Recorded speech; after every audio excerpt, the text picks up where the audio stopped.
Segreti in controluce, dove iniziano le domande.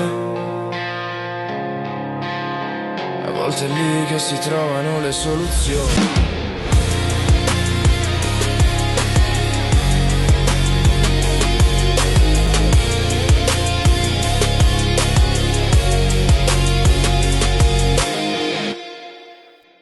Proviamo a fare un gioco per un momento. Immaginiamo che la storia, così come l'abbiamo studiata, sia, un'enorme bugia. L'idea è che la nostra linea del tempo sia stata allungata, gonfiata artificialmente, forse di qualche secolo, o magari addirittura di un millennio intero. Sembra folle, vero? Eppure è un'idea che affascina. Vediamo perché. Quindi la domanda è proprio questa, dritta al punto. E se il nostro calendario ci stesse mentendo? Se interi periodi storici che abbiamo imparato a conoscere a scuola in realtà non fossero mai successi? È una domanda che scuote le fondamenta ed è da qui che parte il nostro viaggio di oggi. Ecco, secondo alcuni questo è l'anno in cui ci troveremo davvero in questo momento, quasi 300 anni indietro nel tempo. È un'idea che fa girare la testa, lo so, ma come si arriva a una conclusione del genere? Insomma, da dove saltano fuori questi indizi? Ok, cominciamo con la prima grande teoria. Arriva dallo storico tedesco Heribert Illig e si chiamano non a caso ipotesi del tempo fantasma. Ed è proprio qui che la nostra esplorazione della storia alternativa comincia a farsi interessante. L'idea di fondo è questa. Quasi 3 secoli di storia, quelli che noi chiamiamo Alto Medioevo, sarebbero stati semplicemente inventati di sana pianta. Puff, spariti. Un buco nero nella nostra cronologia, riempito artificialmente, sorse per un errore, o, come credono alcuni, per un complotto ben orchestrato. E qui arriviamo a quello che per Illig è l'indizio chiave, la pistola fumante. Nel 1582 Papa Gregorio XIII riforma il calendario e per rimettere le cose a posto toglie 10 giorni. Fin qui tutto normale. Ma Illig si mette a fare i conti e si accorge di una cosa strana. Dopo quasi 1600 anni dal calendario giuliano, i giorni da togliere avrebbero dovuto essere 13. E allora dove sono finiti i 3 giorni che mancano all'appello? La sua risposta è da brividi. Corrispondono a circa 300 anni fantasma, che non sono mai esistiti. Ma chi potrebbe mai architettare un inganno del genere? E soprattutto perché? Illig punta il dito contro due figure potentissime, l'imperatore Ottone III e Papa Silvestro II. Il movente? Beh, un'ossessione. Quella di poter dire io regno nell'anno 1000, una data simbolica potentissima. E per uscirci avrebbero ordinato di falsificare cronache, riscrivere documenti e persino di creare dal nulla una figura gigantesca come quella di Carlo Magno, solo per riempire quel vuoto di 3 secoli. E se 300 anni non fossero abbastanza, tenetevi forte perché c'è una teoria ancora più estrema, una che non parla di secoli, ma di un intero millennio aggiunto di proposito alla nostra storia. E qui le cose si fanno davvero incredibili. La prova, o presunta tale, è visiva e molto affascinante.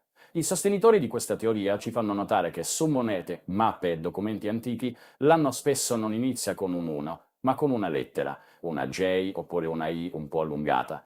Per un occhio di oggi sembra quasi un codice segreto. Ed ecco la domanda da $1 milione, o meglio da 1000 anni. Quella J era solo un modo un po' artistico di scrivere il numero 1, oppure stava per Jesus, cioè Gesù, e indicava quindi una data di 1000 anni prima? Se fosse così, J792 non sarebbe il 1792, ma l'anno del Signore 792. Un intero millennio aggiunto con un semplice tratto di penna. Pazzesco. Ok, ma perché fare una fatica del genere? Perché inventarsi 1000 anni di storia? Qual era l'obiettivo? Secondo molti teorici, lo scopo era uno solo: cancellare completamente dalla memoria collettiva un'intera civiltà globale, tecnologicamente avanzatissima, che ci avrebbe preceduto. E questa civiltà perduta sarebbe stata la Grande Tartaria, un impero che, secondo la leggenda, si estendeva su gran parte del mondo, con tecnologie che oggi ci sogniamo. Si parla di energia libera, senza fili, di conoscenze mediche avanzatissime, di architetture armoniose impossibili. Insomma, una vera e propria età dell'oro, completamente cancellata dai libri di storia. E cosa avrebbe messo fine a questo paradiso terrestre? Un evento catastrofico globale, noto come il Mud Flood, l'alluvione di fango, una specie di tsunami di fango che avrebbe letteralmente sepolto le magnifiche città tartare. La prova? Beh, i sostenitori di questa teoria indicano tutti quegli edifici storici, anche nelle nostre città, che hanno finestre e porte a livello della strada, o addirittura sotto. Non sarebbero scantinati, ma i piani superiori di palazzi molto più grandi, sepolti proprio sotto i nostri piedi. Bene, dopo questo viaggio incredibile tra complotti e civiltà perdute, è il momento di tornare con i piedi per terra e chiederci, ma la scienza cosa ne pensa? È ora di accendere la luce della ragione e vedere cosa ci dicono gli storici, gli archeologi e soprattutto gli astronomi. Vedete, uno degli argomenti più forti contro l'idea del tempo fantasma arriva proprio dal cielo. Gli eventi astronomici, come un'eclissi o il passaggio della cometa di Halley, seguono le leggi della fisica e si possono calcolare con una precisione matematica impressionante. Ebbene, abbiamo cronache cinesi, arabe ed europee che registrano questi eventi proprio in quegli anni che, secondo Illig, non sarebbero mai esistiti. Se mancassero 300 anni all'appello, i calcoli semplicemente non tornerebbero. Ma non c'è solo l'astronomia, attenzione! La dendrocronologia, cioè lo studio degli anelli degli alberi, ci mostra una sequenza di crescita annuale continua, senza buchi. Il carbonio 14 conferma le datazioni tradizionali. E poi c'è un punto fondamentale. Mentre l'Europa viveva questi presunti secoli bui inventati, civiltà come quella cinese della dinastia Tang o l'impero islamico erano al loro massimo splendore e ci hanno lasciato cronache, storie e reperti. Una falsificazione storica coordinata a livello mondiale? Beh, sembra davvero impossibile. E la famosa misteriosa lettera J? I paleografi, che sono gli esperti di scritture antiche, hanno una spiegazione molto più semplice e, se vogliamo, un po' meno romantica.